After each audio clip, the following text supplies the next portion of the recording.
I'd like to start by saying there's a nightmare at Dawson's Creek.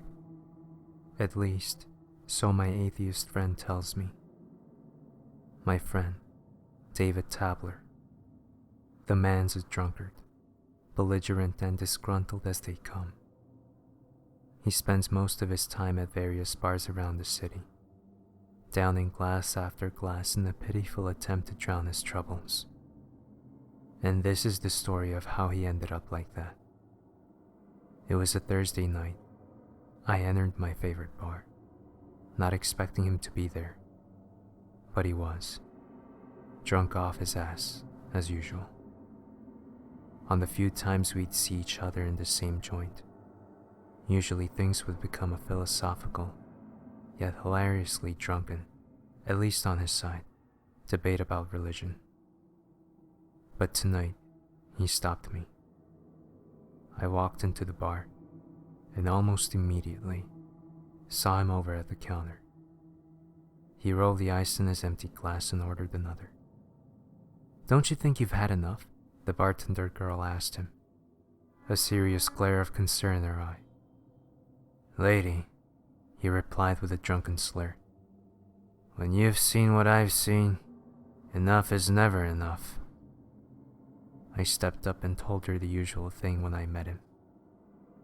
"Don't worry, I'll take him home if he gets too bad." I sat down beside him and ordered a ginger ale. Ironic that I had a favorite bar, yet didn't drink much more than an occasional mild beer. Our night began with the usual banter, a laugh at a few jokes here and there, and his terrible attempts at flirting with the bartender. But after a while, he turned to me and asked, "Did I ever tell you why I don't believe in God?" The question was point blank and straight as an arrow. I had thought he was going to start yet another debate about it with me, knowing he had never said anything to me about why he didn't believe. I figured he would respond with logic or reason, casual and normal reasoning of an atheist. But it wasn't. "No, you haven't," I answered calmly. He turned all the way towards me, rotating the chair in the drunken haze. I could smell the beer on his breath as he looked me in the eye, and began to respond. "In Ohio, there's an unheard of town called Dawson's Creek. It's a nice enough little hamlet, but a boring place for a tourist. Hangs off an unmapped mountain, and to get to it, you gotta use an unmapped road. You know, I used to travel the country. Back when I believed, I would go to all them caves, old forts, shit like that. I found it interesting, exploring the deepest parts of the American history. One day, though, my truck had broke down just outside of Dawson's Creek. I was out on the road to California when I was there. Didn't even know it existed while I was struggling with OnStar. Found out right after their local mechanic rolled around in his tow truck. He gave me a ride, towed my truck to his shop, and told me I was going to spend a good 3 or 4 days there. Nice fella he was. Paid for my stay at the local motel. He swallowed down his last bit of vodka and ordered another glass. The bartender brought it to him and told him it was his last one. He grumbled and turned back to me. "As I said, though, it is a pretty boring little place. Not many sights to see. But I decided on the second day to go for a walk around town. Maybe go to a bar or some shit. That was when I overheard a couple of the locals talking about a cave off the mountain just outside of town. They said it was somewhere off the old dirt road to the west of the place. Hell, I knew where I was going. Dug through my bag for my ropes and my flashlight, and I went off toward that cave. The moment I walked inside, I should have known something would go wrong. It was colder in there than usual. A cave is always a solid 60 degrees. Never above or below, except by 1 or 2 degrees at most. But this cave was fucking freezing. Still though, kept heading in out of sheer boredom. There are a few slopes. I put some stakes into the rock, which was pretty weak for any cave rock, really. Attached my rope and went. Left them there with some marker lights. The cave itself was pretty damn interesting, to say the least. Pretty dank. Had nicely sized stalagmites and stalactites. What was getting me, though, was that there wasn't a single cave animal, and it appeared that I wasn't the first person to go in. I wasn't too surprised by the latter concern. Town knows about it. So somebody had to go in there, right? He put a cigarette in his mouth and lit it. He exhaled the smoke, sending the wisps through the air of the bar. I went through a few different little areas. No trouble. Just fucking cold. Then, I could have swore something fell in front of me. Something that looked human. Something that I could have swore screamed bloody murder on its way down. But I could only have swore. When I ran toward it, it was gone. Just like that? I asked, peculiarly interested. Just like that. He took another drag from his cancer stick. But that's the thing about caves. When you're in, the only light is what you take with you. It gets so dark you can't even see your hand in front of your face. It ain't hard to get paranoid in there. And it ain't hard to start seeing shit that ain't there either. I kept moving in. God damn, was I a stupid young guy? He chuckled. Anyhow, that's when I screwed up. I tripped. Didn't even notice the damn hole or the slope right in front of it. Tripped right off a fucking ledge, without even a rope on. And then I heard my bone crack. I cringed imagining that. My leg was broke. Real broke. Bone was sticking out in two places. There was no way I was getting out of there. Did I mention that it hurt like hell? Well, it did. I remember sitting against the wall, picking up my light so I could see what was around me besides the damn blood from my leg. And I remember screaming in fear as much as I did in pain. He stopped for a moment. Right in front of me. She was right in front of me. Who? Who was she, David? I snapped my fingers in front of his face. He pulled his head back a slight bit. I don't know. I could just tell it was a girl. Or at least what was left of her. She was a skeleton.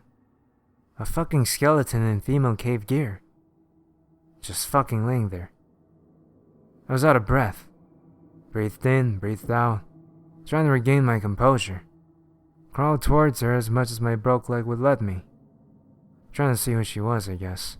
Or do something like that. There was nothing. Now, as I said, it ain't hard to see shit in the cave that ain't there. Well, I shouldn't have to say it ain't hard to hear shit either. I was over the body, and I heard an ear-piercing scream, and then a thud. He banged his hand on the table, surprising the bartender. It was like somebody fell off of a ledge. Like someone other than me. Like someone like this girl. I hadn't even touched that body. That pile of bones. But it moved. The goddamn skeleton moved. 1 minute, the hand was above the head. The next, touching my leg. Touching my goddamn broke leg. He began to drunkenly cackle.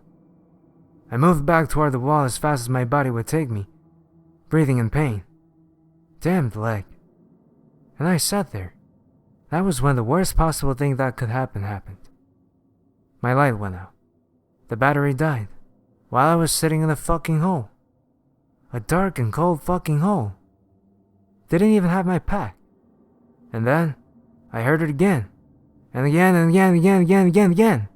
Same damn scream. Same damn thud. But that ain't it.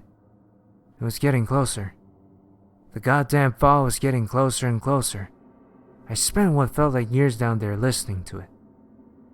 And then I felt it. I'm absolutely sure I felt it. He cackled again and took another swallow of vodka. Felt what? The damn skeleton. It was touching me. I could have swore it was touching me. I could feel it. That wasn't a damn hallucination. I prayed to God that day more than I ever did in my life. Called to a higher power more than ever. Just praying, just hoping to get away from that damned hole, from that fucking skeleton. He calmed down for a moment and breathed, out of breath from his hyperactivity. Then I remembered the lighter in my pocket. I fingered for it and struck it. Just like I thought. That damn skeleton was there, hand on me and all. It was facing toward me, and I saw what made me realize that God was not there for me. There was a cross around her neck. It was one of those ones that a church gives you. A little gold-plated thing that some of them give out. I could have swore that the skeleton was moving right in front of me, and I heard a laugh.